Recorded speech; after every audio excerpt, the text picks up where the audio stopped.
Peace and welcome to the culture right here on the Black Star Network. I'm your host, Farajii Muhammad. Folks, we got a great show for you. Let's first talk about what was said, what was demanded, what is going to be next for Ukraine.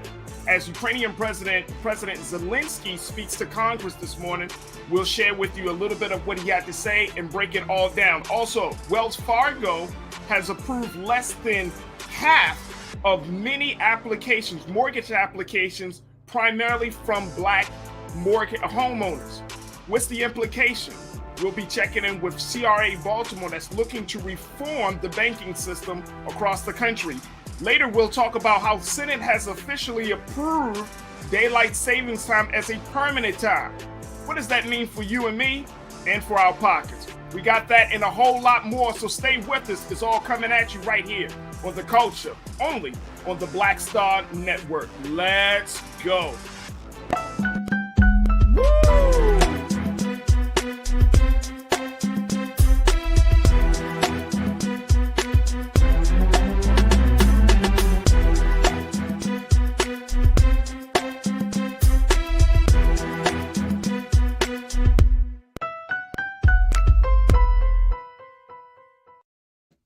Folks, welcome to the show this afternoon.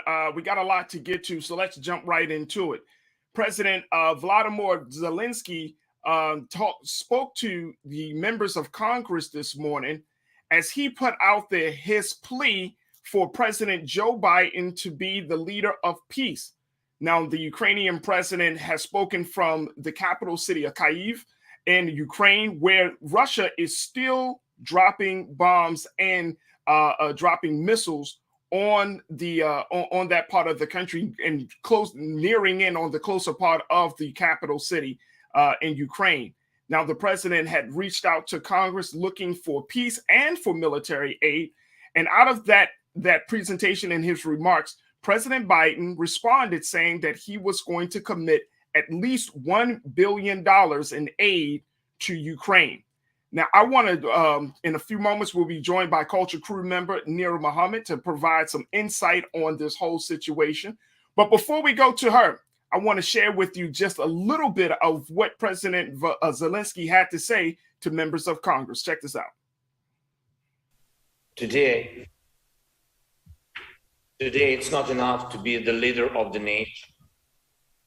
Today, it takes to be the leader of the world. Being the leader of the world means to be the leader of peace. Peace in your country doesn't depend anymore only on you and your people. It depends on those next to you, on those who are strong. Strong doesn't mean weak. Strong is brave and ready to fight for the life of his citizens and citizens of the world, for human rights, for freedom, for the right to live decently and to die when your time comes, and not when it's wanted by someone else, by your neighbor. Today, the Ukrainian people are defending not only Ukraine, we are fighting for the values of Europe and the world, sacrificing our lives in the name of the future. That's why today the American people are helping not just Ukraine, but Europe and the world to keep the planet alive, to keep justice in history. Now I'm almost 45 years old. Today my age stopped when the hearts of more than 100 children stopped beating. I see no sense in life if it cannot stop the death. And this is my main mission as the leader of my people, great Ukrainians. And as the leader of my nation, I'm addressing the President Biden. You are the leader of the nation, of your great nation. I wish you to be the leader of the world. Being the leader of the world means to be the leader of peace. Thank you. Slava Ukraini. That was Ukrainian President Zelensky giving, and that was just a few moments of what he had to say earlier today to the members of Congress. Folks, President Zelensky covered a lot of areas in his speech, really drawing upon our history in this country, from everything from 9/11 to Pearl Harbor, and also drawing and asking for the United States to step in, as you heard him say, for United States and for President Joe Biden to be the leader of peace.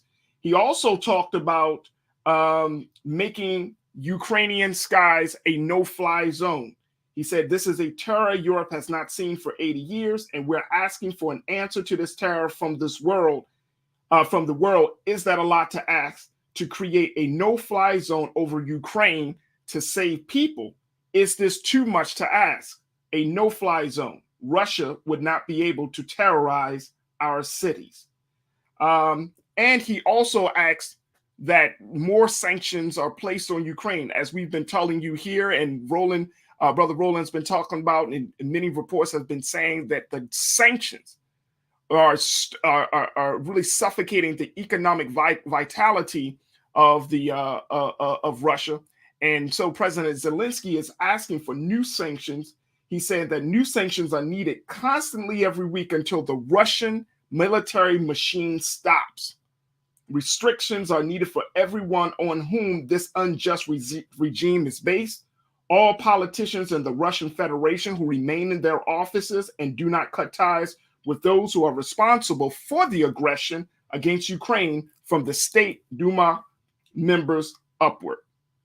I want to bring in culture crew member Nira Muhammad, who is an author, and she is the host of Queen Talks with Nira Muhammad, and to give us her insight about this whole situation. Nira, thank you so much, dear, for checking in. It's always good to have you.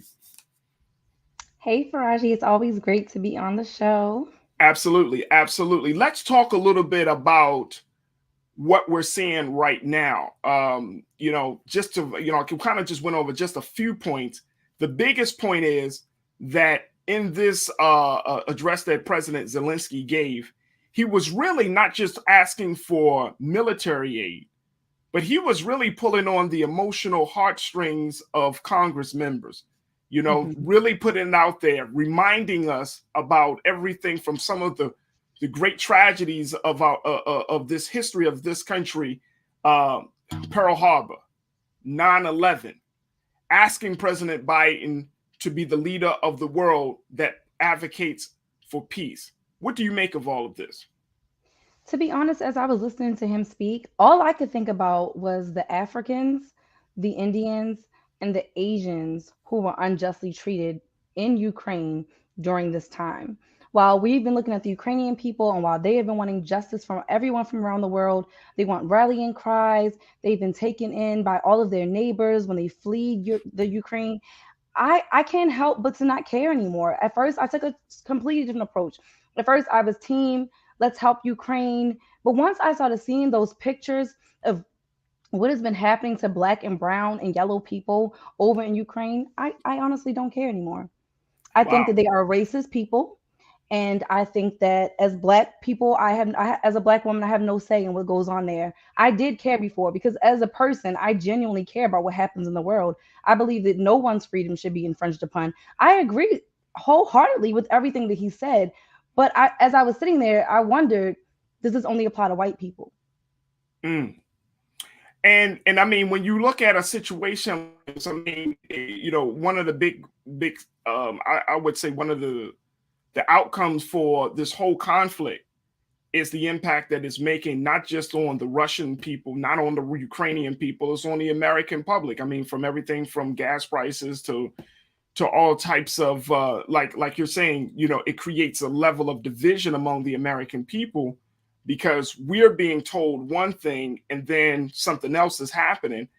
And it puts everybody, I think it puts a lot of countries in a very hard position, where we have to internally ask ourselves, okay, what are my values in this conflict, or what do I want to advocate for?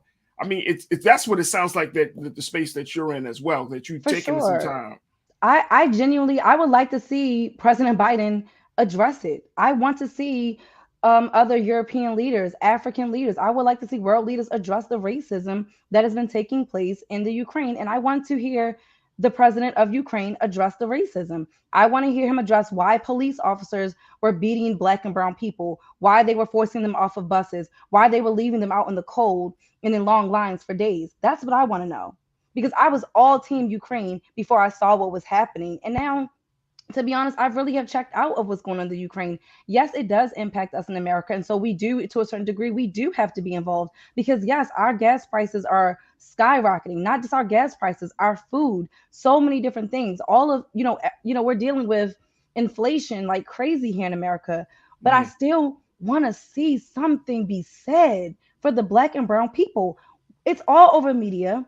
So why are our leaders not addressing it? Or maybe I've just missed something because I've been checking out and teaching, and once I'm teaching, that kind of checks me out of life. Right. But when I get off, I want to stare at a wall. But honestly, like, who's going to address it? Who is going to talk about the fact that even in the midst of this crisis, black and brown people are still being treated like we're 3/5 of human beings still in 2022? Yeah. These are students who were there to be doctors at that, medical students, engineering students. These aren't, these are some serious black folk, intelligent black and brown people. And this is how they're being treated. Yeah. I'm not okay with that. I need that to be addressed. I daggone sure wouldn't send my son to go fight in a war for Ukraine. Why? He's brown. He's black. You don't care about his skin. You don't care about him as a person. You don't value his life. And I think that's one of the casualties of this whole conflict. They said that when anybody goes to war, truth becomes the casualty, right? And so I feel like that is one of the casualties of this whole conflict, which is that was a story that we talked about, and then now it dies out after a while. And one of the big things that, and I'm happy that you brought that back up, because I know that in a world that we live in a culture that we all participate in and even make, that we forget. So is there a way that we could still walk the line of being concerned about all people without adding to the division of what's already happening?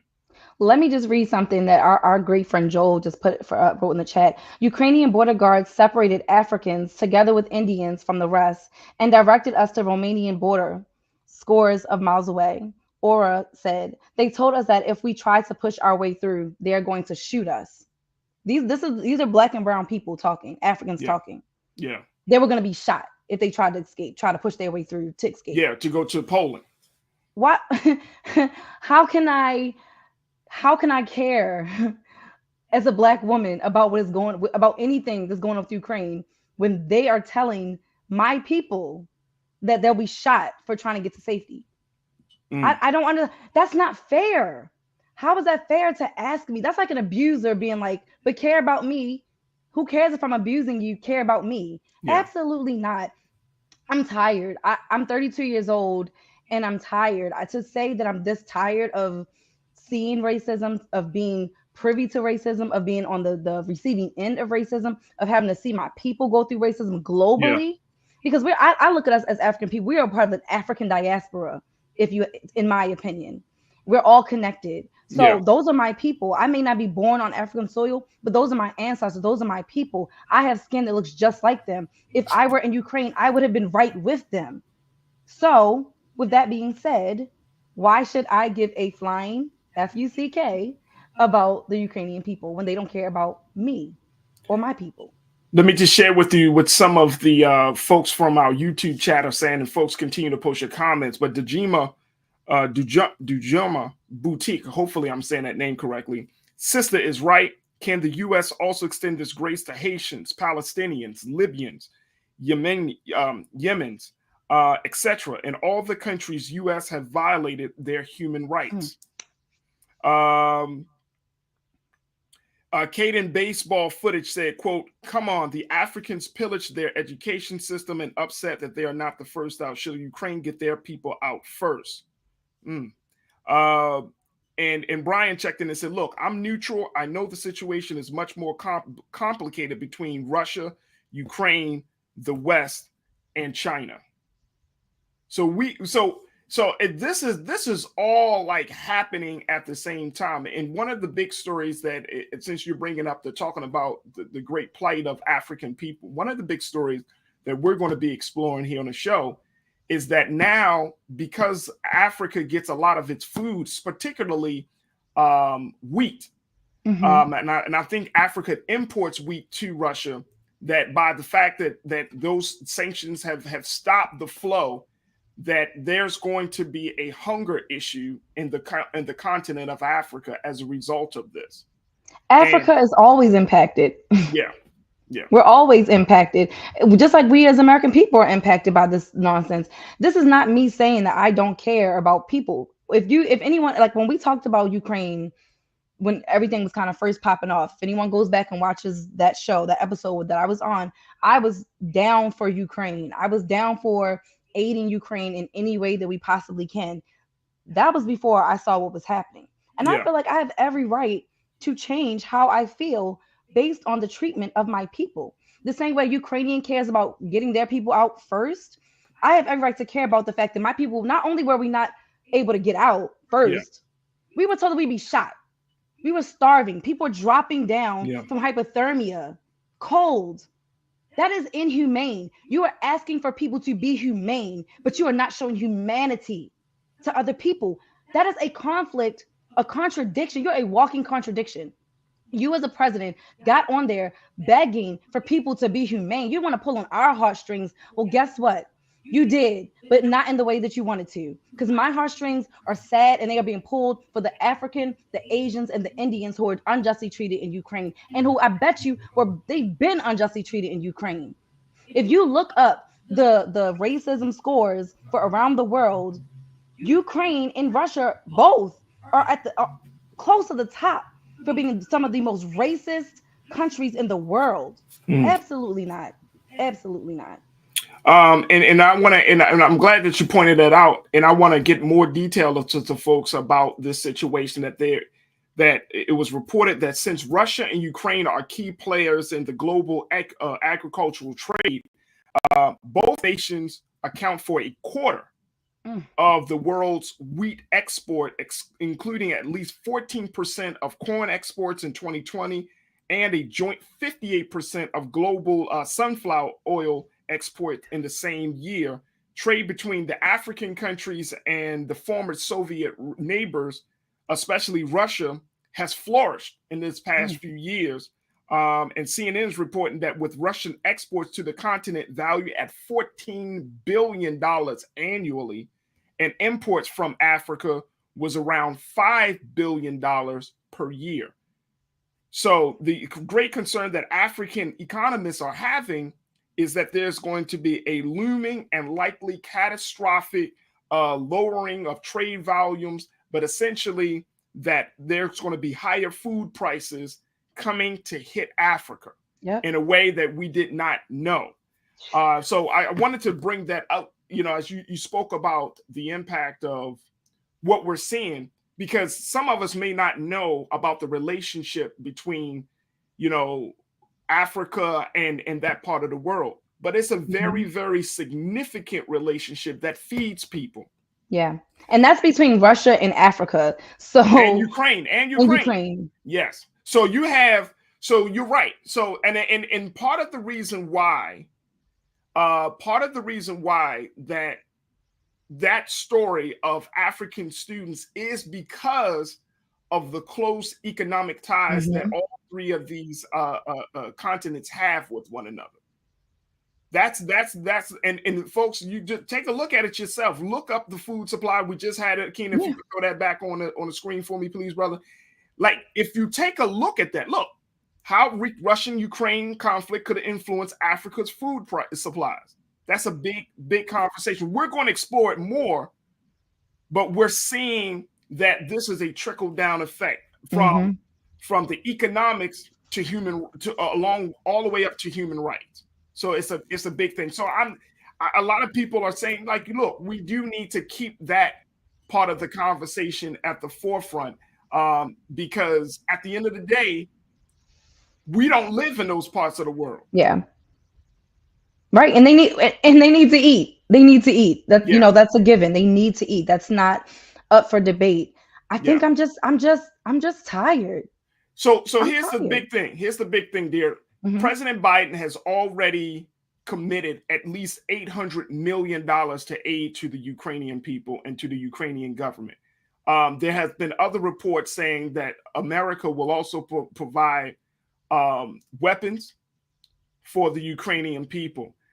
And I know you're not a quote unquote, foreign policy expert and all of those things, but what just using common sense, what do you foresee happening with America's role over the next 30 days with this situation? I mean, we're in the third week of this conflict. What do you foresee happening? Oh, you already know America is going to come to the aid of Ukraine. That's what America does. Personally, I don't think that America should be giving them anything.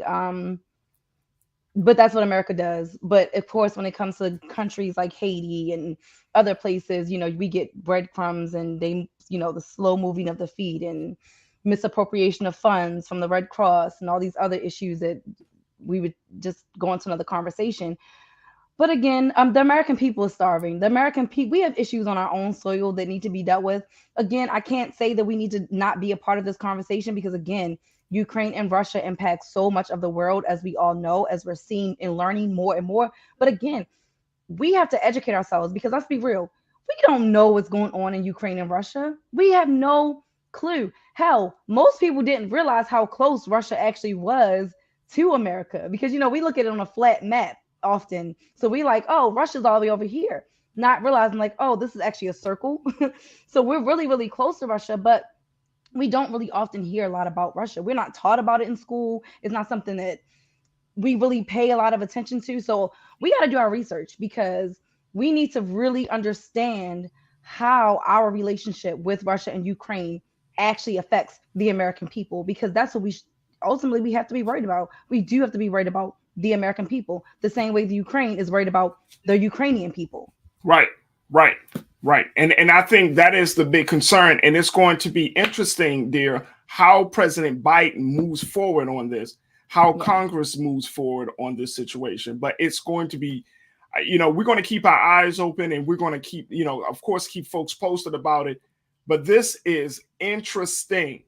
And I'm always going back to the point that as we're hearing about American journalists being killed and photographers being killed from this situation, if you look at the history of any major war that this country or this world has, but let's say this country, there are events that have led up to us finally getting into the war.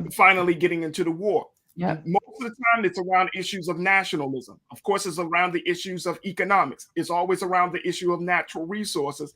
And it's around the issue of, like the death of an American or the death of a number of Americans. So when we see all of these things happening, it's going to be highly, highly important that all of us keep our eyes open and not just think that that's over there, we're over here. Yeah, I agree. Over there can soon visit us over here. Well, I mean, Farajii, it's already affecting us over here. We're already I already seen memes about people riding on scooters or riding on a horse because of like gas prices are out of control.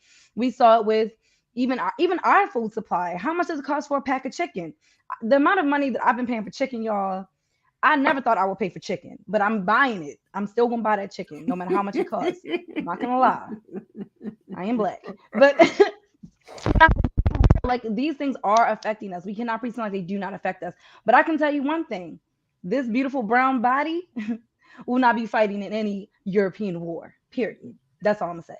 All right. My tax dollars might have to go to it. I have no control of where my tax dollars go, but my body, I got control of where that goes, and I will not be fighting for any white man's war. Period. All right, there it is, Nir Muhammad.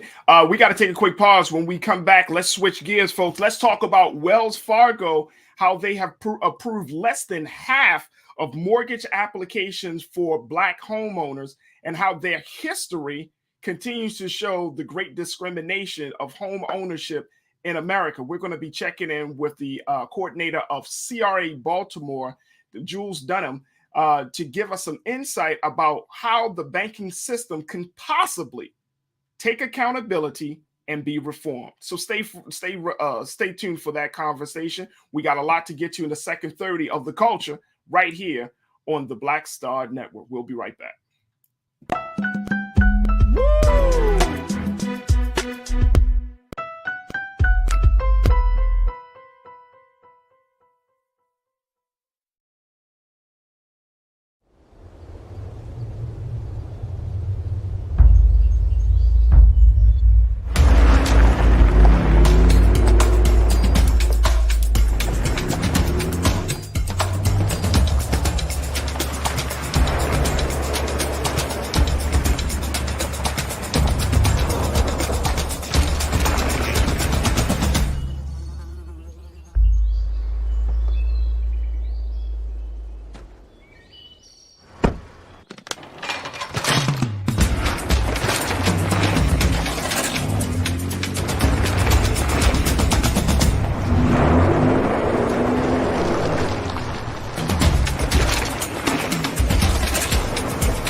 Don't you think it's time to get wealthy? I'm Deborah Owens, America's Wealth Coach, and my new show on the Black Star Network focuses on the things your financial advisor or bank isn't telling you. So watch Get Wealthy on the Black Star Network.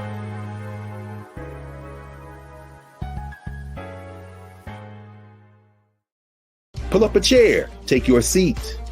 The Black Tape with me, Dr. Greg Carr, here on the Black Star Network. Every week, we'll take a deeper dive into the world we're living in. Join the conversation only on the Black Star Network. Hi, I'm Dr. Jackie Hood Martin, and I have a question for you. Ever feel as if your life is teetering and the weight and pressure of the world is consistently on your shoulders? Well, let me tell you, living a balanced life isn't easy. Join me each Tuesday on Black Star Network for A Balanced Life with Dr. Jackie. We'll laugh together, cry together, pull ourselves together, and cheer each other on. So join me for new shows each Tuesday on Black Star Network, A Balanced Life with Dr. Jackie.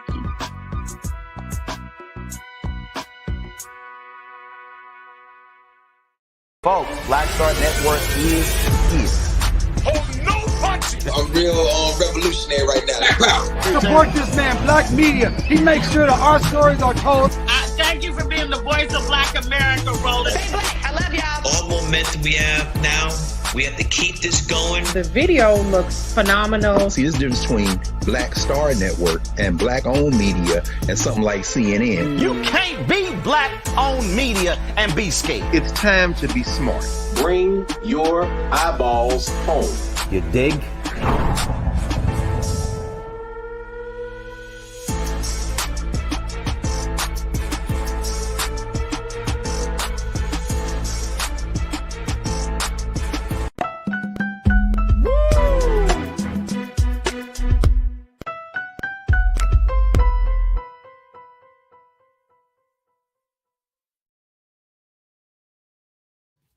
Folks, the third largest commercial bank is added again. They're put on blast yet again for discriminatory practice. I'm talking about Wells Fargo, where they have shown that they have not really improved the relationship with the Black community. According to Bloomberg News, I want you to think about this. Bloomberg News did an analysis that was published on March 11th, and it showed that Wells Fargo approved less than half of the mortgage refinancing applications submitted by Black homeowners across the country in 2020. I want us to look at this, folks. Wells Fargo the third largest commercial bank, they approve less than half of the mortgage refinancing applications submitted by Black homeowners across the country in 2020. As a comparison, the bank approved 72% of applications submitted by white homeowners and 67% by Asians and 53% of Hispanic homeowners. Here to talk to us a little bit about what Wells Fargo is doing, and most importantly, what we can do to reform the banking system, especially in the area of home loans and mortgages. We have Ms. Jules Dunham, who serves as the coordinator for the group CRA Baltimore. This is a group that is going after the banks, making them more accountable for their investment in the Black community. And I want to welcome Jules to the show. Jules, thank you so much for checking in. How are you this afternoon? Hey, good afternoon, Farajii. I am well. I'm happy to be with you. Thank you so much for joining us. And in a few moments, we're going to bring back Culture crew member Nir Muhammad. But Jules, I put up that data to let people know here is a bank that we all know. And in case anybody was, forgot about, because I know, again, this is the culture where we forget about things. Back in 2008, this was the bank that fell apart, that the federal government had to resuscitate. They were on the verge of shutting their doors. I remember that. They were giving out faulty bank loans. They were doing some really shady practices and with their mortgages. I mean, they were just doing a lot of just craziness that impacted Black and brown communities from getting homes, businesses, and other ways, other assets. This is a real problem. Now to see this bank still doing these type of discriminatory practices, Jules, I'm trying to understand, why is this bank still in existence? Why hasn't there been somebody to really call them out? Why hasn't the government stopped them? Why are people still getting loans from this bank? How are they able to keep the trust and while still doing these things? Well, you have to realize that the majority of their depository holders are not us. And so therefore, there aren't enough of us who are saying this is unacceptable, what you are doing to Black and brown communities all across the country. And so we really can't get the bandwidth. But you're absolutely right, Farajii. Wells Fargo has been a predatory lender in the past, and they said they were going to do better. But what's very interesting is, they had to pay $184 million in a settlement, even though they would not admit fault. But they paid $184 million because of their discriminatory lending practices. And they said, we promised to do better.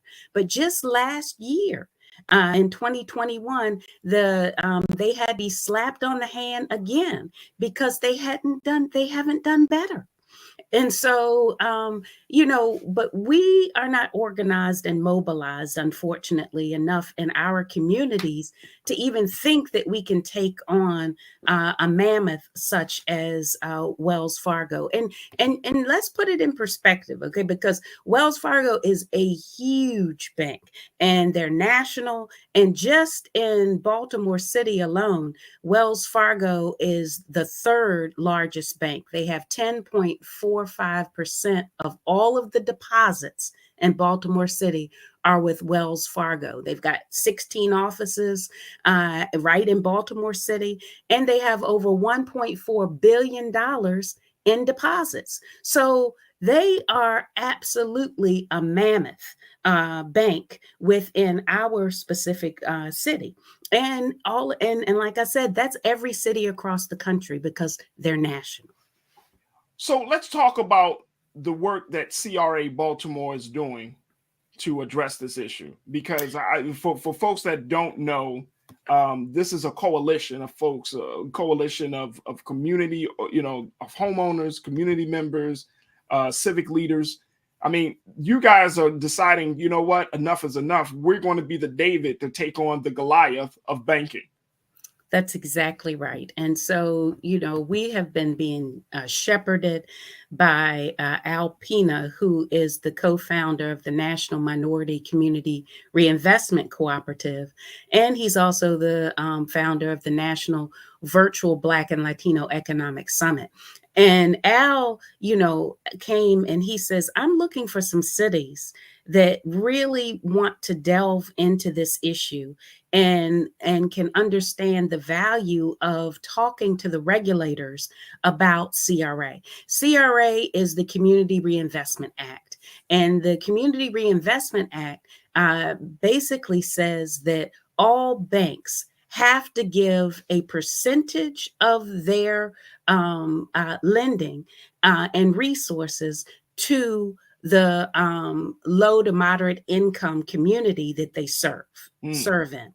Well, for Baltimore City, that's a very large community because we're 67% Black, right? Mm-hmm. And so that means that we should be getting the lion's share of resources coming from the banks. Well, the federal government, CRA, says you have to give a proportionate amount. But here's the crazy thing. The CRA says you have to give a proportionate amount, but then the banks do what they do, just like Wells Fargo does what it does. And all of the banks have a outstanding rating with the regulators. And so how can you have an outstanding rating with the regulators and yet you're being fined $184 million for predatory practices, and yet you're giving just a small segment of our communities access to resources? There's something wrong with that picture. And so that's why CRA was born. And so right now you've got about 7 cities all across the country that have mobilized these CRA councils. And so we're CRA Baltimore. And our council is focused on asking the top 11 banks that work within Baltimore City. And we're not talking about Baltimore County. We're talking about Baltimore City. Mm-hmm. The top 11 banks in Baltimore City, they have $85 billion in deposits. Exactly. I said billion. That's a lot of money. Yeah. Well, we're saying to those top 11 banks, you have $85 billion in deposits just in our city alone. We want you to make a commitment of $30 billion over the next 5 years to support the Black community in Baltimore City. And $6 billion a year. So, Jules, you're talking about $6 billion a year.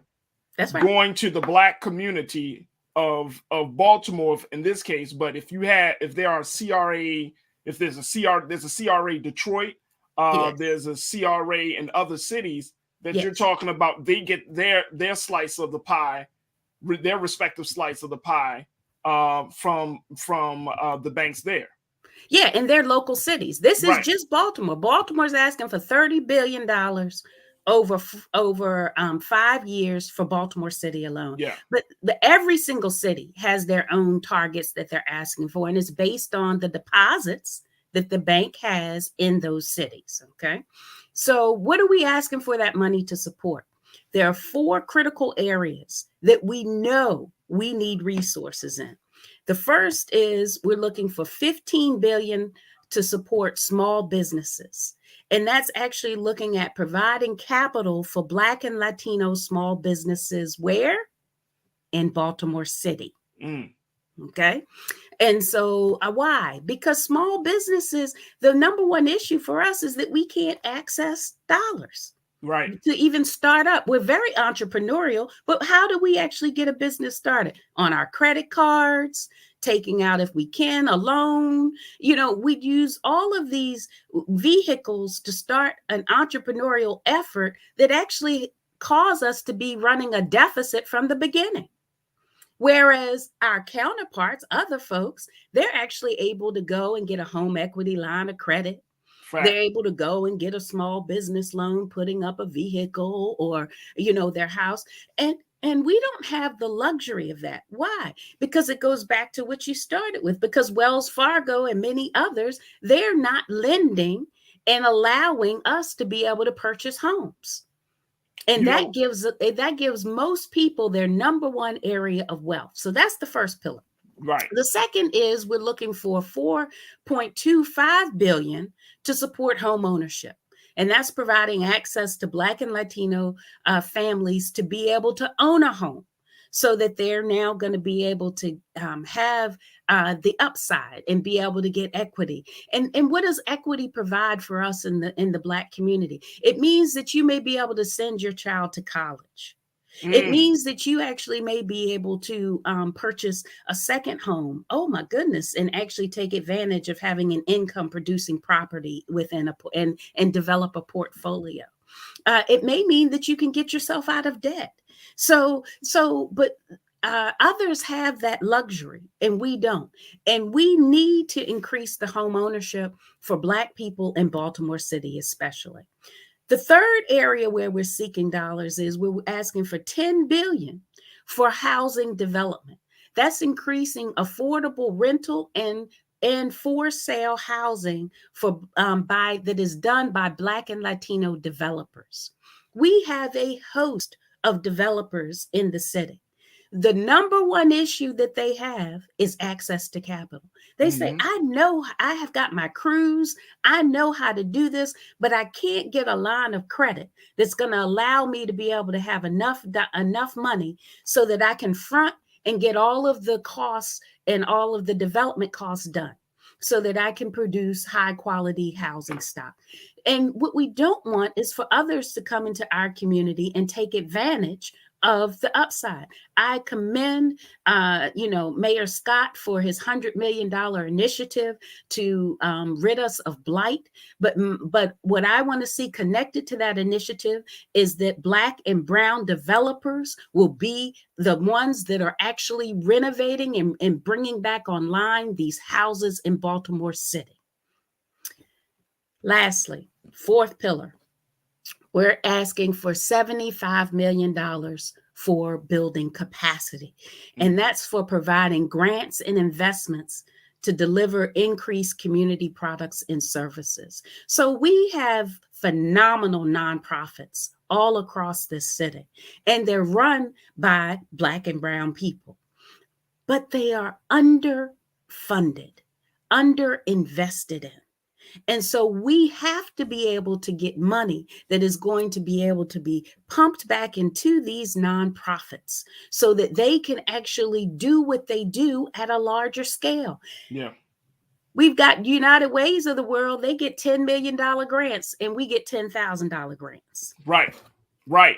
So and Jules, I appreciate you breaking it down for us, just so our watchers and viewers and everybody can understand, where they coming up with this $30 billion from, why that particular demand, but more importantly, how is that money planning to be used? I want to bring back culture crew member Nira Muhammad, my wife, to talk to us, to share her thoughts about what she just heard around this situation. Dear, when you hear what Jules Dunham Howie said about the banking system and what they're supposed to do based upon the law, the CRA Community Reinvestment Act of 1977. 1977. What's your take on all of that? It hit so close to home for me because I remember as a small business owner, I remember trying to take out a small business loan. And then I don't even think it was for a lot. I think it was literally for about $10,000, but it was really capital that would have been really, really beneficial to help me with my business and really getting it off the ground. And I remember they were like, okay, well, you need some equity for this loan. So they were like, okay, well, do you have a vehicle? So I was like, yeah, I do have a vehicle. And I remember giving them all of my vehicle information, and they were like, yeah, no, we can't accept your vehicle. And wow. I was just like, it's just like she was saying, it's always a barrier. As Black and brown people, we can literally come out of high school and go into debt with student loans, but we cannot come out of high school and go into debt with a small business loan. Why is that? Why is it that I can't get a $10,000 small business loan, but I can take out a lot of money for student loans. I don't even want to put myself out there and say like how much student loan debt I have. But I mean, it truly, truly is sad. Even going through the home buying process, because that was another process that I went through that was extremely, extremely, extremely stressful. But I'm just thinking about how, as Black and brown people, we are often denied these home loans. I could not go through a major bank to get my home loan. When I was applying for home loans, I was denied by all the major banks. It was a smaller bank that actually approved me for my home loan, even though I met the quote, I was above what was necessary for an FHA loan. I was well into the 600s. I still was denied. And I was a teacher, a Baltimore City school teacher, and was denied by some of these major banks. I had to go through a smaller company. And I hate that feeling as a Black woman. And I can attest to going through some of these same exact processes and being hit with so many roadblocks that I myself wanted to quit. I just was like, you know what? Maybe buying a house isn't for me. Maybe taking out a small business loan isn't for me. I was not able to take out a small business loan. I was able to get a business credit card, but that's still not the same. I wanted to take out a business loan that could also help me erase some of the other debt that I had that would have also helped boost my credit score. These are things that white people do. You know what I mean? I have friends. I have a white girlfriend. I lied to you not. She was like $20,000 in student loan. I mean, not student loan debt, in credit card debt. She took out a loan to pay off all of her credit card debt to boost her credit score. That's wild. That was something I couldn't do. Yeah. And so, Jules, when we look at a situation like that, that just speaks to the level of disparity that and the type of relationship that we have with the banks versus other people having with the banks. That's exactly right. And that's just one story. Mm-hmm. But when you take that and compound it, what really are you talking about? You're talking about billions of dollars. And so recently it was, the COVID created the best opportunity for people to refinance all across this country. Right. Because we have had the lowest interest rates that we've had in decades. And interest is where you just give people your money. Okay. So, but when you look at how many people actually refied their loans, it's mind-boggling, because you actually had millions of white people refinance their loans over this last 2 years. And you had 250,000 Black people who were able to refinance their loans. Wow. Exactly. Why? Insane. Because they have all of these excuses as to why we cannot get access to capital. But it starts with the fact that we're a racist country. Redlining still exists, and it's called digital redlining now. And you know how they do it?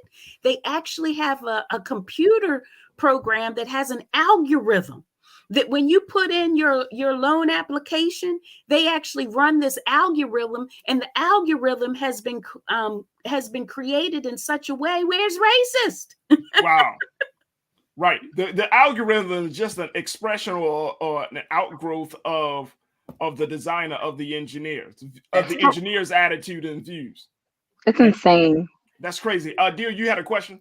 Yeah, no, I was just thinking, like, when we were trying to refinance like our vehicle, not one late payment for well over a year, and they're like, no, you can't refinance it. It's like, what do you mean I can't refinance? I've never had a late payment. I've never had a missed payment for well over a year, and I can't refinance. I mean, it's just insane, the amount of roadblocks that we're constantly being hit with. And we're always told lies, because, at the beginning, we're told, oh, in 6 months, you can come back and you can refinance. Okay, well, I'm going to wait a year to come back and refinance. You wait a year and it's still, wait 18 months. Then you get to the 18 months point and you're like, oh, well, no, wait 24 months. It truly is sad what we as Black and brown people go through in this country on so many different different levels.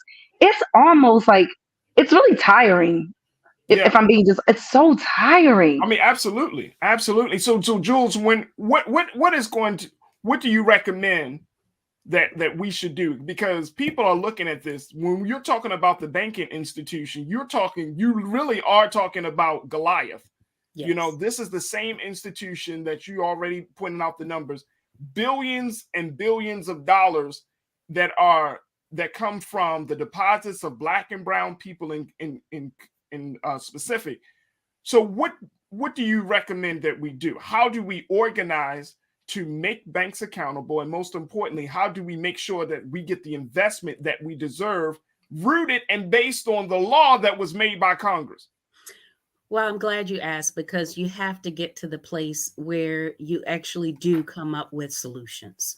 And so CRA Baltimore is an accountability watchdog coalition made up of organizations all across the city. And we invite you to be a part of our coalition force and check us out, crabaltimore.com. Sign up to get on our mailing list. We have hundreds of people on there right now. And we actually are going to be bringing the banks to the table annually and doing an annual report card to let people know how well they're doing with the commitments that they've made to Baltimore City. So it starts with us keeping our eye on the prize. We have to make certain that we hold them accountable. And what they like to do is put a little shiny object in front of us. Oh, well, we gave this 500,000. We gave this 10,000. Well, no, I don't care about that. We've asked for hundreds of millions of dollars, and we are deserved those hundreds of millions of dollars. And we're going to make sure that you're held accountable for providing them to Black and brown people in Baltimore City. But here's one of the other things that we need to do from a policy perspective. Currently, banks are not allowed to include alternative ways and how the credit scores are done. And the number one issue that most people have is their credit score. Facts. And so what Fannie Mae is doing is a pilot where they're including rental payments in credit assessments. Well, that is a game changer for people of color. About time. And so what we need to do is push that this is not just Fannie Mae, but that all banks, the regulators, we have to push the regulators to be able to say all banks should have the ability to take into consideration alternative ways as they are making their financial decisions. And so the alternative way, we want them to think about rental payments, a person's rental history. You see how they're now trying to get creative with letting your BGE payments count to help you boost your credit score, and other payments to help boost your credit score. It's about time, because the one thing that we do as a community is spend money. Right. And so the money that we spend should be helping us build a strong credit profile. Well, let me tell you, we got like a minute left, Jules. Considering that Wells Fargo is on the hot seat once again, CRA Baltimore is actually planning to meet with Wells Fargo, you said, very soon. And for about 30 seconds, or you already met with them. What came out of that conversation at that meeting? Well, we've had the first two conversations. See, when you do this, it's a little bit of a dance, and it's a negotiation, quite frankly, because we are serious. And we're serious about making sure that these banks come and show up in Baltimore City in a different way. And so we're still in the dance with Wells Fargo. We've had our first two meetings, but I'm going to tell you, one of the banks that we're meeting with, we have a monthly meeting set up for the next 6 months, because that's the level of the negotiation. You see, we got all four of those pillars. We're asking each bank to give us a commitment in each one of these pillars and to give us an overall number. And so it's taken time to be able to get us there. But we're currently meeting with Bank of America, M&T Bank, Wells Fargo, PNC Bank, and Truist. Those are the top 5 in our market. And we have active conversations and negotiations going with those top 5. And the next 6 are right in line. We've already invited them to the table for their initial conversations. And when we have that initial conversation, it is open to all in our community. And so we do a webinar where everybody can come and hear the bank in their initial presentation. And then the coalition leadership is who is sitting at the table helping to negotiate. So we want you to plug in with us, and we are going to get Wells Fargo to make a commitment to Baltimore City. And when they make that commitment, we need you all at the table with us to make sure that we hold them accountable. Well, I will say, Jules, it sounds like a very, very strong model that can be duplicated in all of the cities across the country. And I'm happy that somebody is bringing the banking system to the carpet, pulling them up and saying, look, you're not doing enough. We know that banks are making, I mean, they just getting so much money off it. They just ripping rich off of us. But it's so good to hear that there are a group of concerned folks, Black folks, that are saying enough is enough. We'll certainly bring you back on, because as much as we talk about what Wells is doing, there is still a lot of conversation about the top post among the feds with the banking system on that level. So we got to bring you back, Jules. But I appreciate your time and for everything and the great work that you guys are doing. Glad to be with you. Thank you so much, Farajii. I'm Absolutely. excited about the show, the culture. Oh, appreciate it. You see Mother Africa. Yes, I see it. Well, we appreciate you. Folks, make sure you check out and get more information about the work of CRA Baltimore. If you want to learn about this group, this coalition that is doing the powerful work of making banks accountable, make sure you reach out to them at crabaltimore.com. We got to take a quick pause. When we come back, let's switch gears. We got to talk about what does it mean that now that the Senate has approved making daylight savings time permanent. We'll have that conversation and a whole lot more in the next hour. So stay with us. You're tuned into The Culture right here on the Black Star Network. We'll be right back, folks.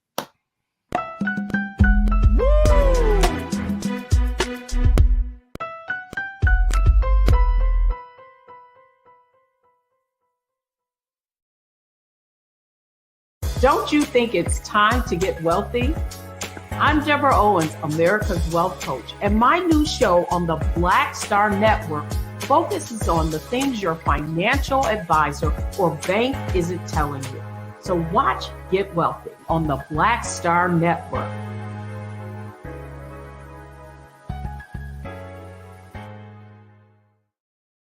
Hi, I'm Dr. Jackie Hood Martin, and I have a question for you. Ever feel as if your life is teetering and the weight and pressure of the world is consistently on your shoulders? Well, let me tell you, living a balanced life isn't easy. Join me each Tuesday on Black Star Network for A Balanced Life with Dr. Jackie.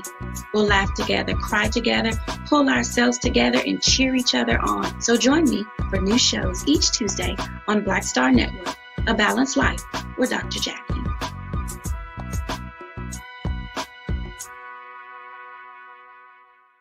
Pull up a chair, take your seat. The Black Tape with me, Dr. Greg Carr, here on the Black Star Network. Every week, we'll take a deeper dive into the world we're living in.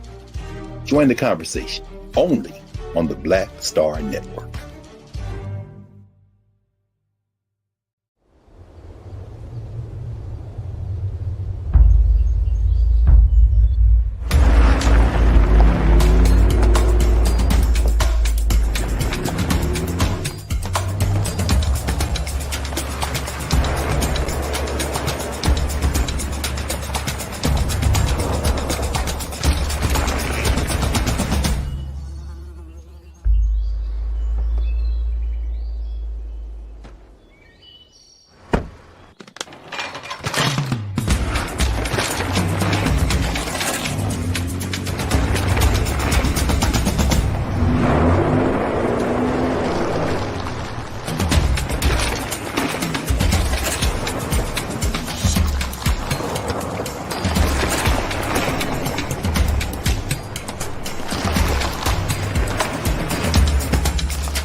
Folks, are you still in a space of trying to recover from the clock moving forward?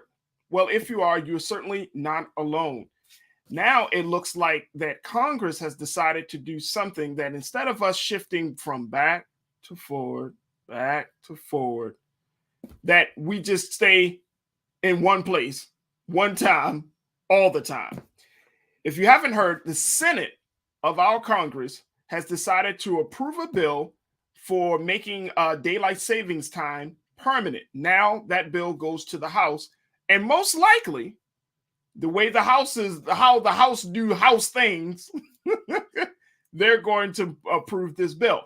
And so that means that the time that we are working from at this moment, this particular moment right now, folks, will stay the same.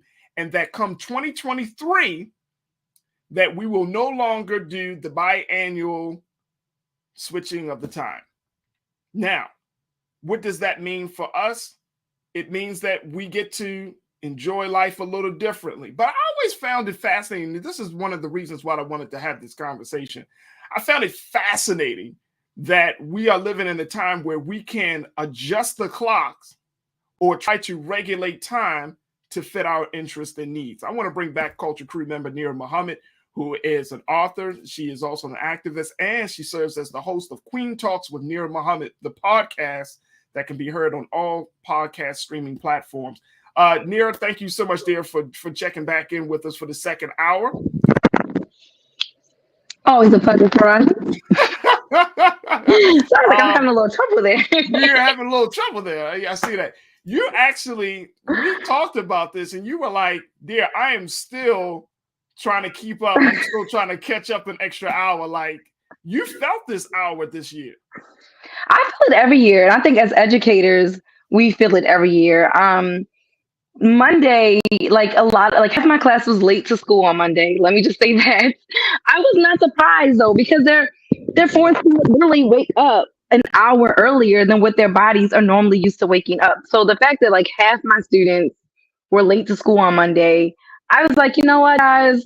I feel like this is just a late day. We're just going to start off a little late today because we're all feeling the brunt of daylight savings time. Heck, a fight happened in my classroom on Monday. I was like, you know what? I'm blaming all of this on daylight savings time and the full moon that's coming. Right. I'm definitely feeling the brunt of it. So you're feeling brunt, and you're gonna feel all types of ways. What is the thing? Because you're what do they call it when retrograde? That's what it's called. Yes, we're not Mercury retrograde right now though, but we will be in full moon, and I can tell.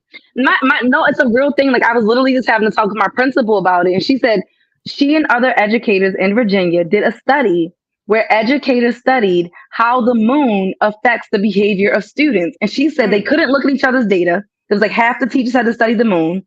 The other half had to study behaviors. And it was like a real thing. Like when they brought their data together, she said, the moon really does in seasons. Because that's another big thing with the whole daylight savings time. They're saying that it'll help with seasonal depression. Because, again, a lot of people become depressed during the fall and winter months because the day is so short. Mm-hmm. I am all for just keeping it where it is, not moving it back. Because once it doesn't go back, you won't feel the difference. Once you're like a couple months into daylight savings time, when we spring forward, you don't really notice it anymore. I am all for the days being longer. Like when the day gets dark at like 4:30, it feels like it's 10 o'clock at night at 5. And I think that probably has something to do a little bit with why people gain more weight during the fall and winter months, because you're eating dinner earlier because it feels so late. And then you're like, I'm hungry. And you're like, but it's 10 o'clock. But it's felt like 10 o'clock for like 5 hours. You know what I mean? But when it's light outside, you notice we eat dinner later because it doesn't feel so late. So I feel like we're actually eating less during the spring and summer months. Isn't that kind of crazy? It's very crazy. It's very crazy. And I think that it's important that we understand, like back, just to kind of give you folks a history on this situation. It was back in 1966. Where Congress passed what they called the Uniform Time Act. And that particular act allowed daylight savings time to become the law. Yeah. And at that time, when they passed that act, they made it as part of, a condition that the individual states can opt out of participating in this daylight savings time. Daylight savings time is rooted in economics and saving energy. Yeah. And so when states said, no, we'll all go in, then they were thinking about, of course, the economics of the state, the 40-hour work week that Henry Ford put in place for Americans some time ago. I mean, everything was rooted in what can we do to maximize labor Yeah. Well, actually, Ben Franklin was the one that like kind of, quote unquote, figured it out, but I do think it's interesting because, obviously already all states do not participate in daylight savings time. This is not something that every state does, but it's based on kind of your region, based on the way that, the light hits at this certain time of year. There are a lot of benefits to daylight savings time. And even with us changing it, there's going to be some ramifications for the animals, for our livestock, because they're used to this schedule. So it's going to take some readjusting. But I do feel like the benefits, like, they're saying that it can help with childhood obesity by ridding daylight savings time. So again, I do feel like I do want more hours of the day, because I do find myself becoming a little bit seasonally depressed as well during those winter months, at least here in Maryland. Now, how I feel in, the sunny place that I'm going to might be different. But for now, I do get seasonal depression because I'm like, it's 5 o'clock and I'm thinking it's 10 o'clock. And I do eat a lot more in the winter. So basically you saying that if it's sunny outside, then you can lose weight. That sounds terrible. No, but I really it sounds bad, but if you really, really think about it, I want people to just take a moment and really think about your habits during the winter months. You're not as active. It's cold. It's dark. You're home. Yeah. Especially as women, we women, once we come home from work and it's dark outside, listen, the bra is off, the wig is off. Okay, she's at the door. I get it. I'm gonna leave a trail. A trail to the bedroom. Original self at that time. Listen, it's like a Bratz doll. I took it all off, baby. I'm not coming back out. It's dark. But it's only 6 o'clock. Is it? Is it only 6 o'clock? Because it feels like midnight. The moon is out. You haven't even eaten dinner yet, Mom. I've eaten dinner. Y'all have to figure something out. No, let me stop playing. So you want me to eat a second dinner because you hungry? Oh, you want to eat dinner at 7? No. But this is an interesting thing. Do you believe that the House is going to pass this new daylight savings time bill? You think they're going to keep it permanent? I do, but if they do pass it, just be prepared. We are going to have to change back at the end of this year. It won't become permanent until November of 2023. Right. So at the end of this year, we are going to go back an hour, and then next year we'll go forward. And then if we go back in November 2023, that means we're going to go back again. Listen. Well, no. It's once. So once 2023 comes, that's it. But it says it's not until November. It says November of 2023. Right. That's after. Isn't that after? No, you're right. Because we go back. I think one more time. It'll be just one time. Yeah, we'll be fine. Yeah, it'll be one more time. Okay. One more time. One more change. Well, here's the other thing. No, we're gonna go back this year. Then we got to spring forward next year, and then we stop at spring forward. Okay. See how we gotta break this down so we can you gotta plan your life around this, You don't have to plan your life around it. Because you know why? Most of our technology automatically updates itself. I'm not talking about that, Farajii. I'm talking about my sleep schedule. What are you talking about? Oh my gosh. So you talk about your sleep schedule as if, okay. You gotta plan your life around your sleep schedule.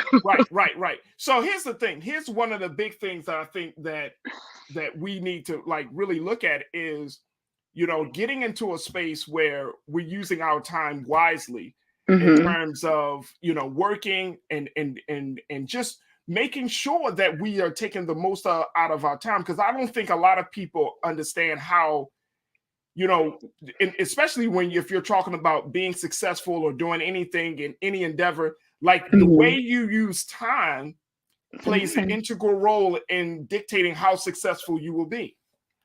Which is why we need the Sunshine Protection Act. We need as much sunlight. Did you wait? Whoa. What's the Sunshine Protection Act? That's what it's called. Act. Okay. Right. Yeah, that's what it's called. I'm just making sure. Okay, go ahead. I'm sorry. Go ahead.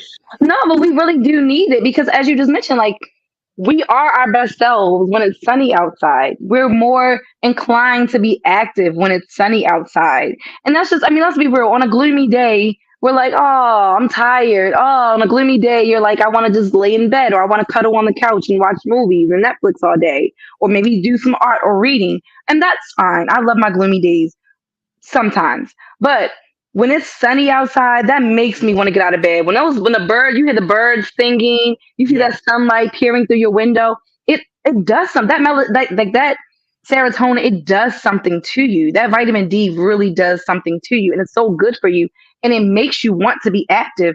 That's why we're outside more during the spring and summertime months, because it's not just because it's warm outside, but it's also because it's sunlight outside. Because we're okay with being out in the cold when it's sunny. You know what I mean? There's something to that. Like, the sun really does make you feel better, and it makes you more productive. When it's dark outside, I'm gonna be in the house. Early. Right. Being in early. All right, folks are checking in. McCole checked in and said, look, they need to keep daylight savings time. I prefer more sunlight. Who doesn't? McCole, I'm with you 100%. You know, I personally, I love windows. I love opening windows. I want the sun to hit every square inch of my home. I just love windows. I love the sunlight. And I know that, to your point there, that it does do something to your mind. But I think that we also need to preface that you, even on gloomy days, you have to find a reason to smile and to shine. Oh yes, I love gloomy days. I found reasons to love gloomy days, i.e., reading, laying in bed, eating on the couch. That's my gloomy day thing. But honestly, no, there's something to that sunlight. There's something to even just the way that it makes you feel. You know what I mean? Like, it's something to what it does to your body, to your skin, just everything about it. So I am all for the Sunshine Protection Act. I love the idea that it's not going to be dark as I don't know what at 5 p.m. And I'm curious to see what it's going to look like. Now, I don't know if I'm going to get to experience that, though, because of where I'm moving to. But when I do come back to Baltimore in the fall, I'm curious to see how it looks, because right now, all I do know is that it gets really dark really early. But I'm excited to see what that's going to look like when they, don't change it back. Well, you know what? Here's the other thing. You're not the only one. McCole, you're not the only one. I'm not the only one. According to a poll that was conducted back in October of last year from the Associated Press and the Newark Center for Public Affairs Research, they said about 3/4 of Americans recently said they would prefer not switching back and forth between standard and daylight saving time. For sure. The experts have also said, and you spoke about some of the consequences in terms of mental health being one of the big ones, but sleep disruption and a temporary uptick in traffic accidents. Oh, and crime. They said it's not by not changing it, we also cut down on crime as well, which I thought was very, very interesting. That by not going back, and again, and I don't know if that has something to do with it being dark outside. Do more crimes happen when it's darker outside? I don't know if that correlates to why they believe the crime will go down. I think that's really interesting. 48 years ago, dear, they tried to make this happen. This was during 1973, about 48, 49 years ago. President Nixon, he signed a bill into law which pushed the U.S. on a daylight saving time for 2 years. He said the law went into effect on January 6, 1974. People thought that the law sounded good on paper. They liked the idea. The public, we love the idea of avoiding confusion and frustration. But what happened was sunrises became at 8 a.m. or later in the middle of winter. And then in some areas, sunrises could be as late as 9:30. Yikes. Now, again, President Nixon did this for 2 years. So that's the other side of this conversation, folks, that some things are going to be switched. And if, for example, you are an educator, you are a teacher. We know that school starts in you bring the side all that. I guess you know where I'm getting to, right?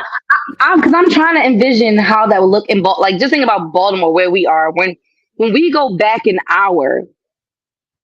I feel like when I have to wake up, it's mad dark outside, so I don't feel like that will be our issue. Yeah, because it's really, really dark outside when we go to sleep and when we wake up. So I feel like by leaving it the way that it is now, it'll be lighter outside earlier. And it just stays darker. I mean, brighter, longer. Like, you know what I mean? I feel like during the winter months, when I get up at 6 a.m. in the winter months, it's super, super dark. But with time going forward, now I'm waking up at 7, it's bright outside. Oh, yeah. So I mean, if you're talking about from an educational standpoint, with children standing on bus stops waiting for their buses in the middle of the morning, I don't want it to go back, because when it goes back, they're outside in the dark, in the cold. Yeah.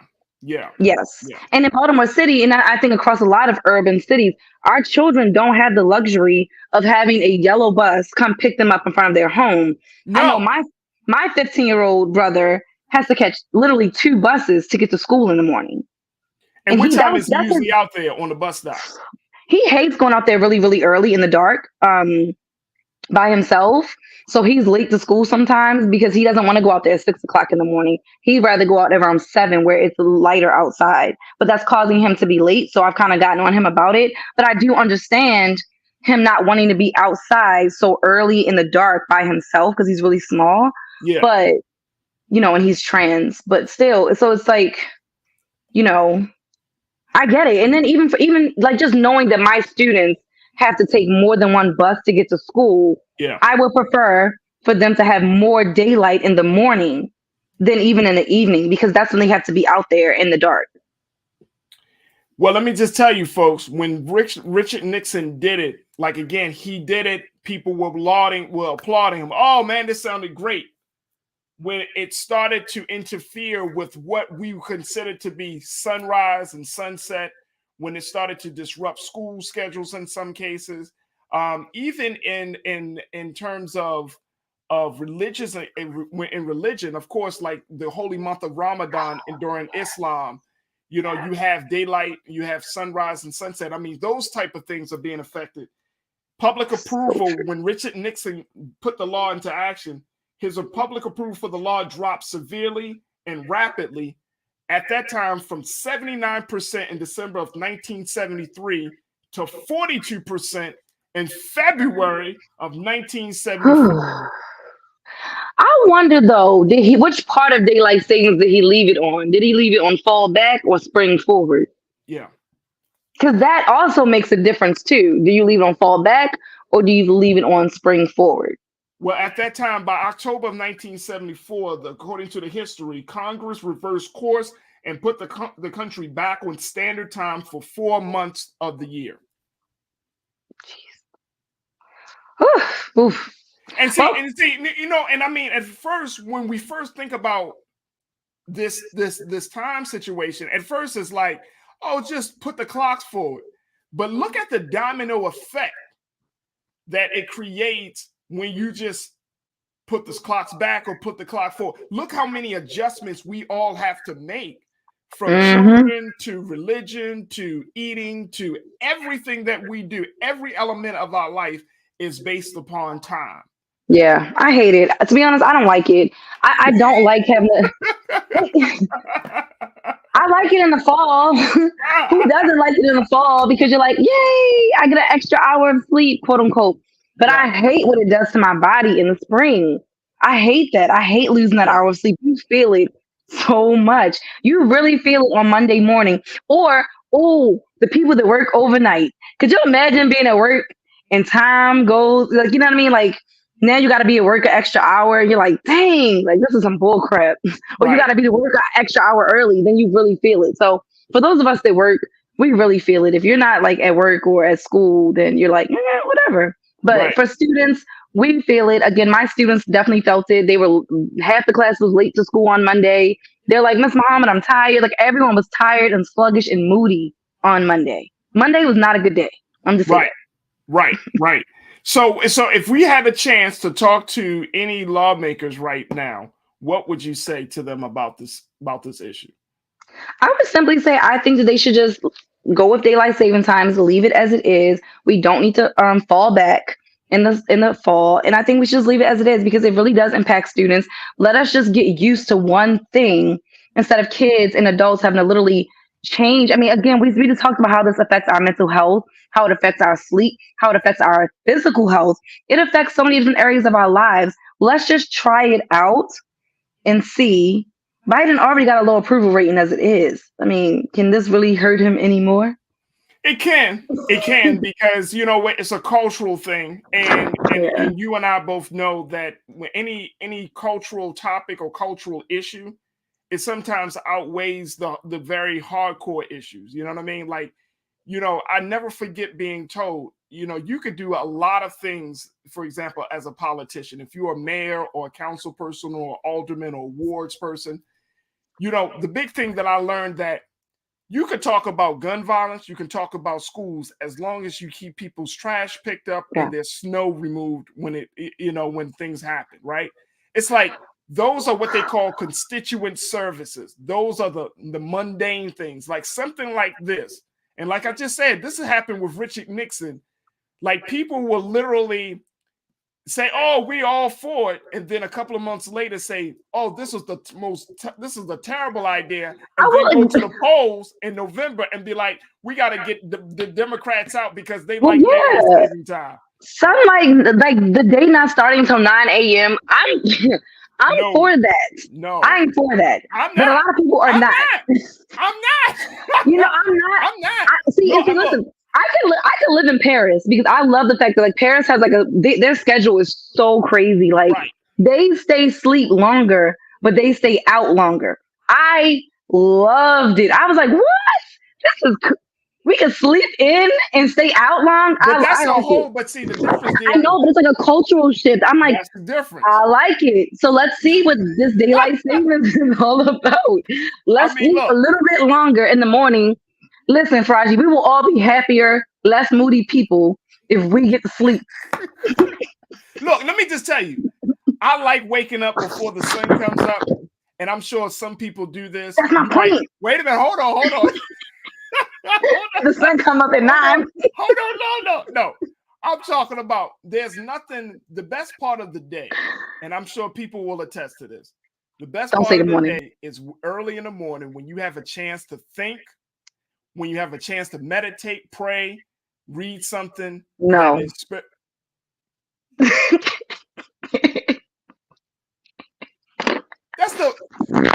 the best part of my day is when my kids are in bed. The house is quiet. Not a creature is stirring, not even a mouse. I'm an old Christmas song, baby. I'm an old Christmas carol. Look. I like it when it's quiet, it's dark. I like listen, I'm all about the moon. I call like my book that I'm writing is called I Am the Moon. So clearly you are I like night. Yes, you are the moon, boy. You pull a tide, you pull the waters, everything closely. I love the nighttime. I love the daytime too, but I love sleeping. Right.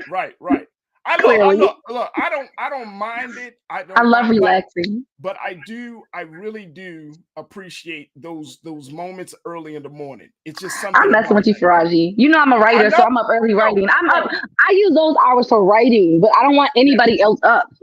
And look, let me tell you, I was told that the most creative time of any day is between the hours of like 3 and 6 a.m. I can see that because I definitely have gotten a lot of writing done at like between like 3 and 5 in the morning. I'm just like busting it out, but that's because everybody else is asleep. Right, exactly, and you can hear yourself think. Right, you can hear yourself think. All right, look. Well, it's time for us to end this segment. Oh man, okay. I thought that was a smooth transition, but I guess it wasn't. All right, we gotta take a quick pause. We got to take a quick pause. When we come back, let us get our bearings here and talk about something that's very, very important outside of time, which is the silent killer, diabetes in the Black community. We're going to check in with actor and producer and advocate Julian Bertano to get his take about how we can stop this silent killer from ravaging our community. Stay with us. It's The Culture here on Black Star Network.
Hi, I'm Dr. Jackie Hood Martin, and I have a question for you. Ever feel as if your life is teetering and the weight and pressure of the world is consistently on your shoulders? Well, let me tell you, living a balanced life isn't easy. Join me each Tuesday on Black Star Network for A Balanced Life with Dr. Jackie.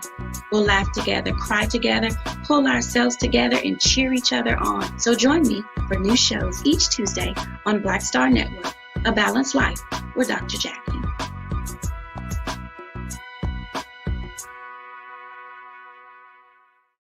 Pull up a chair, take your seat. The Black Tape with me, Dr. Greg Carr, here on the Black Star Network. Every week, we'll take a deeper dive into the world we're living in. Join the conversation only on the Black Star Network.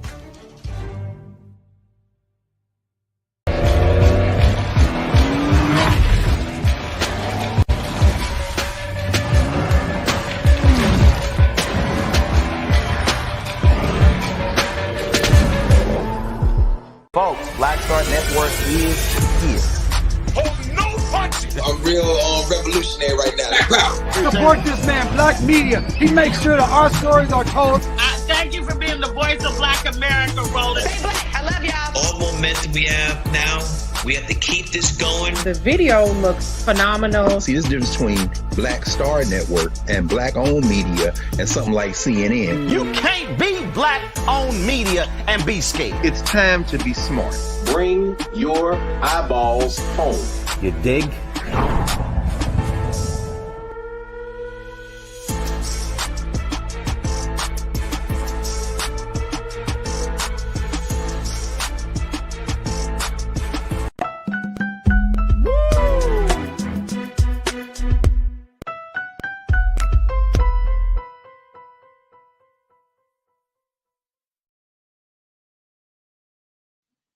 Folks, we are back, and I wanted to talk about an issue that many of us may not know. Did you know that the number one silent killer within the Black community is not homicides, it's not cancer, but it is diabetes? And here to talk to us a little bit about the impact of diabetes on the Black community is actor, producer, and advocate Julian Bertano, going to give us some insight about the work he is doing to bring awareness to this issue. Julian, thank you so much for checking in. We truly appreciate you and your time today. Oh, we're going to wait till you're going to get it. Okay, so let me just share this with you before, as Julian gets himself together, folks, because there have been a number of conversations about how do we deal with this issue of diabetes in this country. And I want to share with you very quickly something that I thought was absolutely riveting and fascinating. According to the University of Alabama at Birmingham, they did a study published in a medical journal by the name of Circulation, Genomic and Precision Medicine. And researchers found that while many African Americans, this is directly from the report, folks, so check this out. It says that while many African Americans, especially Those with a higher African ancestry proportion have a favorable lipid profile. They are at a higher risk of developing diabetes than those of white European ancestry. Now, look at this, folks. The research also indicates there are specific genetic variations that are more common among those with higher African ancestry that predispose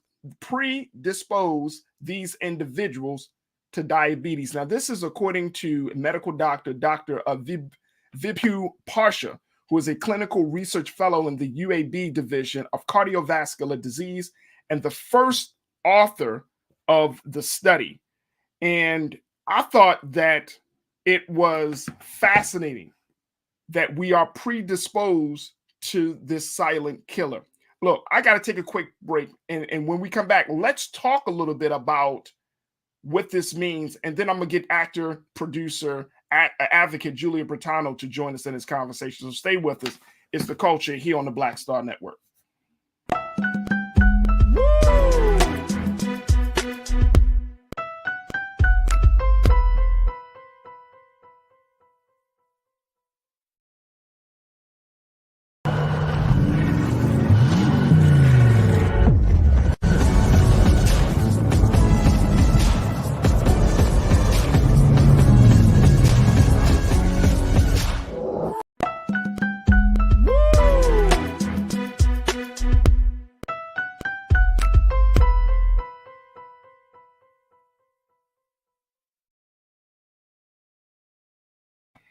Welcome back to the show, folks. We are going to be talking just for a few moments about the silent killer of diabetes and its impact on the Black community.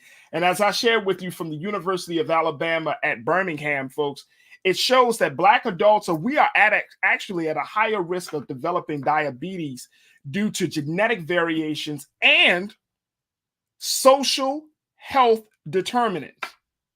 Let me just share with you what that actually means. According to, and I shared with you just a little bit of what Dr. Parsha said, but Dr. Parsha also said that the high risk of diabetes among non-Hispanic Black individuals can be attributed to social health determinants of health, including where people are born, live, learn, and work, along with age. If you're not taking care of yourself, if you're not eating the right foods, if you're not getting the necessary exercise, if you're not enjoying the sunlight while there's day, you may find yourself becoming diabetic. Let's bring in now Julian Bertano, who is an actor, producer, and advocate, and will be speaking for the National Association of Diabetes this coming week to talk to us a little bit about this issue. Julian, thank you so much for joining us here on The Culture, here on the Black Star Network. How are you, brother? I'm great, Raj. Thank you for having me on. I appreciate you much and everything you guys got going on. Go ahead. I was just going to say, you're welcome. You're welcome. First and foremost, folks may see in your face and say, he looks familiar. Yes, folks, he was in Oprah Winfrey's Greenleaf. He was he was right there next to Oprah herself in that bar scene. But Julian, you are also outside of what you're doing on screen, it's the work that you're doing off camera that I think is truly making the impact that we need to see, especially for our people in around the country. That is, you're an advocate of diabetes prevention. Talk to us about that work, brother. No, absolutely. And actually, in about less than an hour, I gotta get to the American Diabetes Association. They're having a kickoff for Tour de Cure, is what they call it. They've been doing it for 30 years, and it's a major fundraising event that brings awareness and just experiences for others to be able to share in everybody's plight and journey with diabetes. I was diagnosed for onset of type 2 diabetes back in 2008. And, at that point, I'm still a young guy now, still in the grand scheme of things.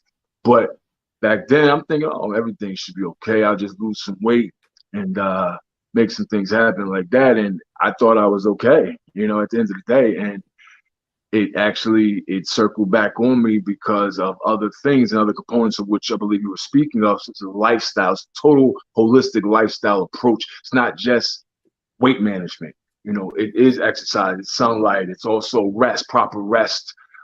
It's understanding how the body actually, the human body, especially people in our community, our bodies are really made more so for plant living. And that's the truth, maybe. Now, I'm not saying that everybody has to go plant-based or anything like that, but our bodies break proteins down differently than animal proteins.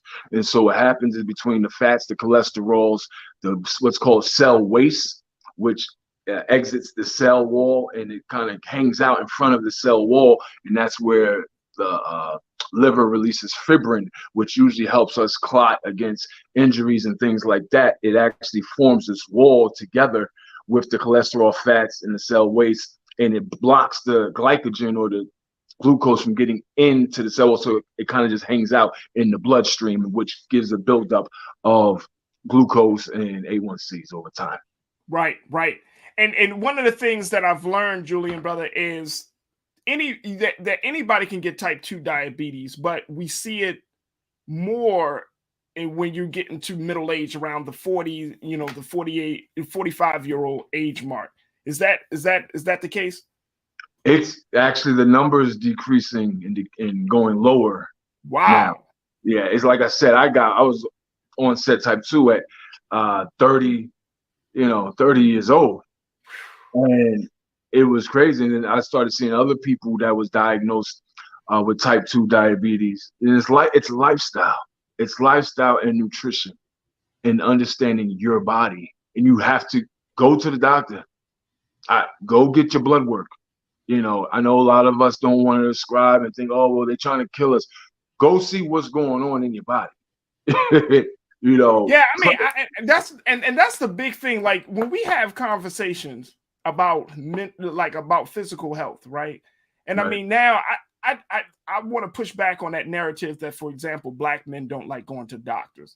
I don't know. I don't think that's the case, because I talk to a lot of brothers who are like, I go to the doctors as much as I can, especially when you get to a certain age, right? When you get 35 and older, you like, I need to go to the doctors. I need to get my blood work. When I went to the doctors to get my physical, they's like, do you want blood work? I mean, I want everything. I want blood work. I want STDs. I want everything. You know what I'm saying? Like, even though I know I'm good in some areas, I'm like, I just want to know. And I don't know whether it's the tests that are becoming the big wall, or is it just the attitudes and the stigma that's surrounding this idea that we're not invincible, that we may find ourselves in a vulnerable place when it comes to our health. I don't know which one is it. What was it for you? It was just being ignorant. I'm just being transparent. Just being ignorant to the fact that I don't have all the answers. You know, I didn't have all the answers. I wasn't good. You know, you're thinking you're, like you said, invincible, and you think you're good to go, and you just don't know, because you're not a biologist. You're not a person that understands. You know, you're not a doctor like that. Like, you don't know what's going on to your body. You have to take the steps to see what's happening, and do some research too, because there's a lot of things that may not be informed to you by your physician or doctor, whether they know it, information, or they don't know it. That's irregardless. There's no excuse for you not to be able to gain your own intelligence about the subject matter. And so that's what I'm forced to do. You know, I had an amputation last year. I had my big toe amputated, you know, being ignorant, you know, but I had to tap into that mindset of, okay, I'm not going to let this defeat me. I'm not going to let this, you know, set me back. You know, it was only minor setbacks. It wasn't even a setback. It was actually a setup for everything that I got going on now. So, but unfortunately, I had to go through what I had to go through. But, you know, I just turn it and use it to be able to help others and tell my story and just my experiences. And that's really all I can do, is share my perspective and adjustments I made personally in my life to improve from a A1C of a 13.4 down to a 7.1 in 2 months. Wow. Okay, thank you. And that is beautiful. Still going. So that this is a journey. This is a journey. This is a big journey. I want to bring Nira Muhammad, my wife, and the artist and writer and host of Queen Talks with Nira Muhammad. I want to bring her back into this conversation. Nira, as you listening to Julian's story, what goes through your mind? Just that as Black people in general, especially our Black men, you do have to take your health very, very serious. I know you're big on your health, Farajii, but there are a lot of Black men out there who do not even think about going to the doctors. If they're sick, I'll drink some ginger ale, take some Tylenol, and keep it moving. Oh, man. So I do think it's really, really important for Black men to lead these conversations and to get other Black men on board and to hold your brothers accountable. So to hear a Black man talking about this and even sharing his personal experience, that's really, really inspiring, because that'll touch someone. Someone's going to be listening to this and be like, dang, I think I might need to go get checked out too. So to keep hearing Black men advocating for themselves and for other Black men, that's a beautiful thing. I love it, and I'm all for it. And what kind of support do you think is needed from spouses of Black men as well as community members for us, Julian, to make sure, like Nira said, that we do have these conversations, that we're creating a safe space where we're like, you know what, I need some help. I don't have things all together. I'm not good. What is needed from wives, girlfriends, mothers, grandmothers, and from the community? So, for instance, my wife has been nothing but supportive to the utmost, and I will always cherish that in her. Helping with my meal prep, things like that. Help, just reminders, and just being a mirror. You understand? Like, it really takes the spouse to be a mirror to show you where your flaws are, because that's what we do. We look in the mirror to check our flaws. We don't look to see how we want to make sure we're straight. So in order to do that, we have to detect that, and that's what your spouse, your significant other, does for you. And just be transparent about the conversation. You know, as the male, be transparent, like talk, be open, subject yourself to vulnerability, because that's the only way you're going to get down to the root and the meat of what you got to do. Absolutely.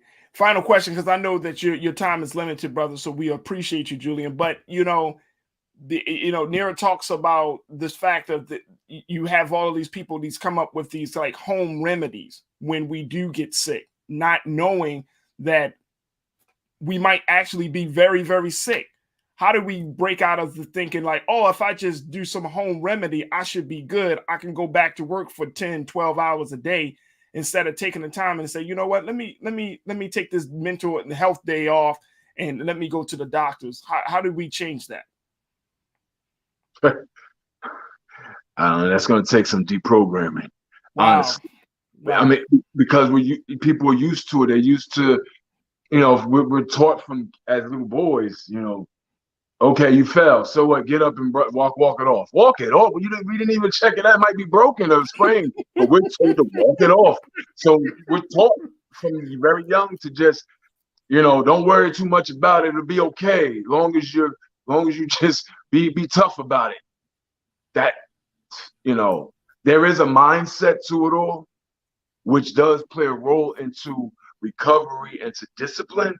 But everybody that's under the sound of my voice right now, stop trying to self-remedy and self-diagnose, assess it, know what's going on with you, go share it with a physician that you trust.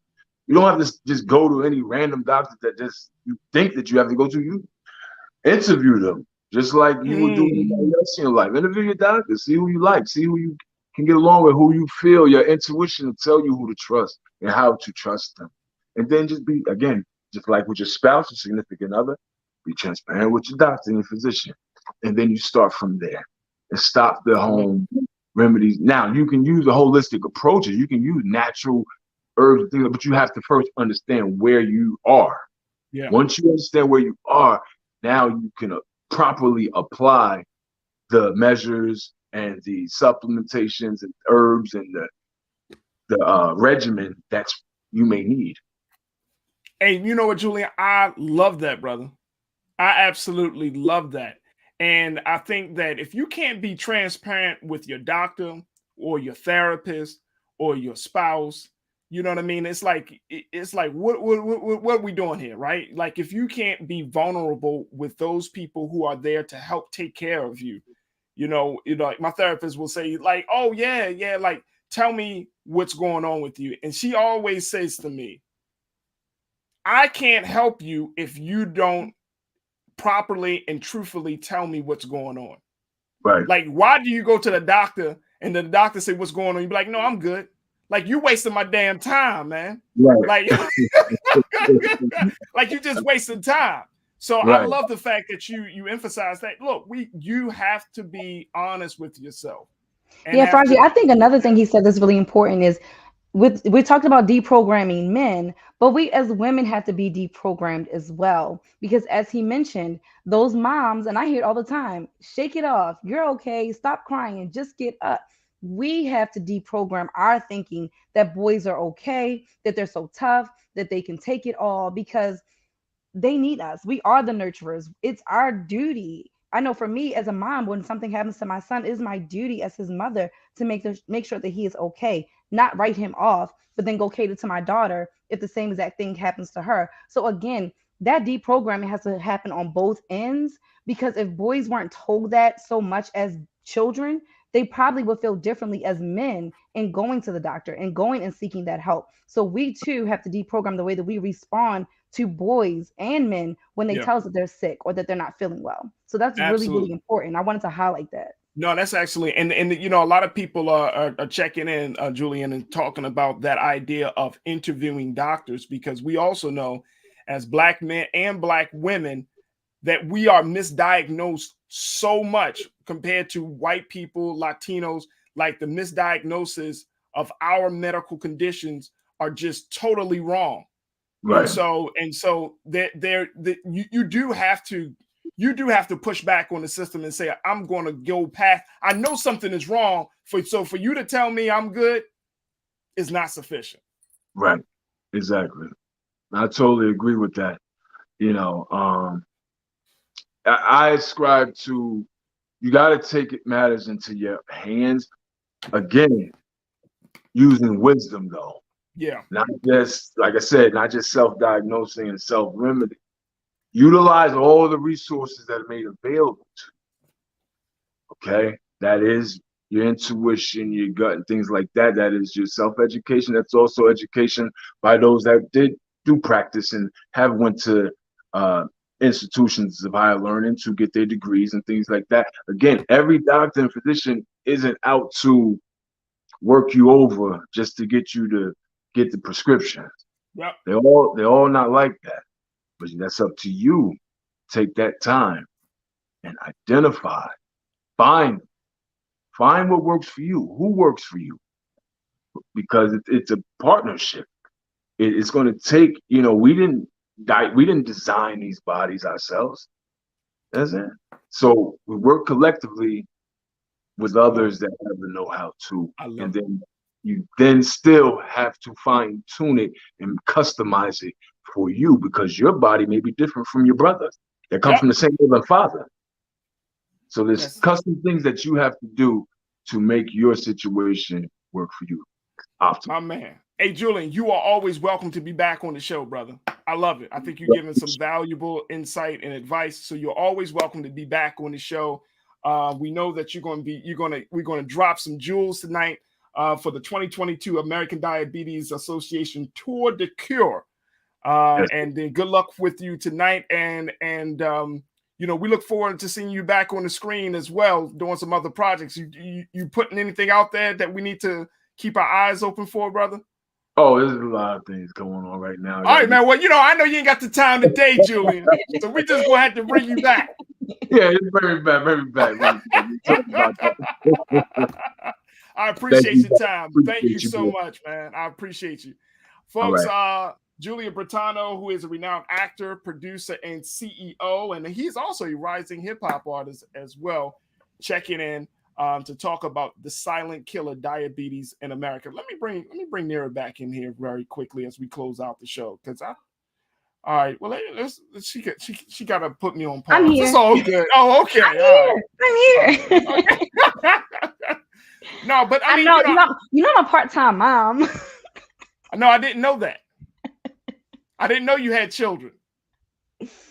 I didn't know that. I just didn't know some fun times you and I had together. Fun times. Nothing to write home about. Oh, right, exactly. But we had a great show. I wanted to say thank you so much for tuning in, for folks for tuning in, but more importantly for you for checking in. Is there anything about the show today that really stuck out for you? Me? Yeah. No, Farajii, I love being on the show. Actually, you and I'm gonna just throw this little mustard seed out there. Yeah. Hopefully somebody will be like, ooh, and then like you guys can like get on top of Farajii about it. So as you guys can see, like I'm a huge book nerd. Yeah. So Farajii and I have been throwing out this idea of us starting a book club where we read one book a month, we split the book into 4 quarters, and we discuss a quarter of the book each week. So I'm hoping that we can do that. I already have like the first book that I want us to read, which is The Gilded Ones. So yeah, y'all stay on top of Farajii so we can have a book club because this is the culture. And I feel like we should be highlighting Black authors all up and down this show. It's a new show. So I'm letting Farajii get his feet wet first. But I'm gonna stay on him, y'all, and I hope y'all stay on him too. But we need a book club. Let's get it popping. So. There it is right there. I love it. And of course, people can tune in to Queen Talks with Nira Muhammad. How can people check out your podcast? Yeah, you can check out my podcast on iCallHerQueen.com. That's like where you can get all things Nira. But you can also find it on Apple Podcasts, Spotify, Anchor, Google Podcasts. The list goes on. Literally any podcast app, you can find Queen Talks with Nira. I talk about manifestation. I talk about relationships. I talk about self-love. I talk about becoming a narcissist because of social media. I talk about a lot of topics that I think are really, really pretty dope. So I hope you guys like what you hear. And if you want me to talk about something else, just shoot me a message on my social media and we can talk about it. And one of the things I love about your podcast is that you are authentically, unapologetically. No, I'm serious. I'm being honest. Yo, when y'all tune into her podcast, she's authentically, unapologetically Nira Muhammad. So you know what I mean? Like she holds she don't hold back. But you know, it's very passionate. I'm a passionate guy, so you know what I mean, we share that quality, but I love listening to it because it's truth. You know, some people might it's like a roller coaster. It's like 1 minute you're laughing, next minute like go, hold up, wait a minute. Like, 1 minute you're laughing, next minute you're in your feelings. I get it. I'm cutting her off. I'm gonna let her make her point, but I'm cutting her off after this next point. No, that's all right. That's awesome. Yeah, folks, we're definitely going to try to we're going to get this book club off the ground. And Nira, we look very, very excited and looking forward to having you. And send books to the show. Like we need authors to send books in. We can read your books. We can like talk about it. I love doing book talks, so I like free books too. There it is. Tranisha checked in and said, "I look forward to starting a book club. Great idea." Yes. And Donita checked in and said, "Read your poems and writing. Love them." There it is, right there. There we go.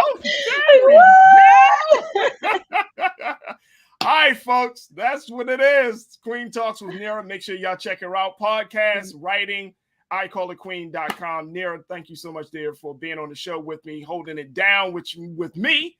I truly appreciate it. And we're going to see you tomorrow. Yeah, baby daddy. I'll be here tomorrow. Yeah, I know. All right, that's going to do it for us. Thank y'all so much for tuning in. We truly appreciate it. I want to thank our very special guest, Julian Bertano, for checking in, as well as we talked about the situation around the Wells Fargo banking issue. Jules Dunham Howie, thank you. Make sure that you continue to show your support for the Black Star Network. You can go to our website at blackstarnetwork.com for all of the latest information and updates about programs and how you can support this Black-owned media. Check us out at blackstarnetwork.com. You can give your donations via Cash App, PayPal, Venmo, or Zelle. Tell your friends and family about it. Download the app on your phone, your mobile devices, and your television, and just bring Black Star wherever you are. We are right there with you. All right. Also, shoot me an email or at Farajii, Farajii at blackstarnetwork.com to give me any type of feedback, ideas, some things that we need to cover within the culture. I would love to hear what you got to say. Thank you so much for all of the great comments and all of the conversations within our chat on YouTube and Facebook. And I would love to hear from you on my social media at Farajii. You can follow me on Instagram, Twitter, and Facebook. And let's continue to make this the #1 source for news, topics, and other cultural information right here at Black Star Network. All right, folks, that's going to do it for me. Stay tuned. Up next at 6 o'clock. It's my big brother Roland Martin with Roland Martin Unfiltered. As always, never be afraid to challenge what's wrong. Stand for what's right while being yourself in the process. God willing, we'll talk tomorrow for another exciting edition of The Culture right here exclusively on the Black Star Network. Peace.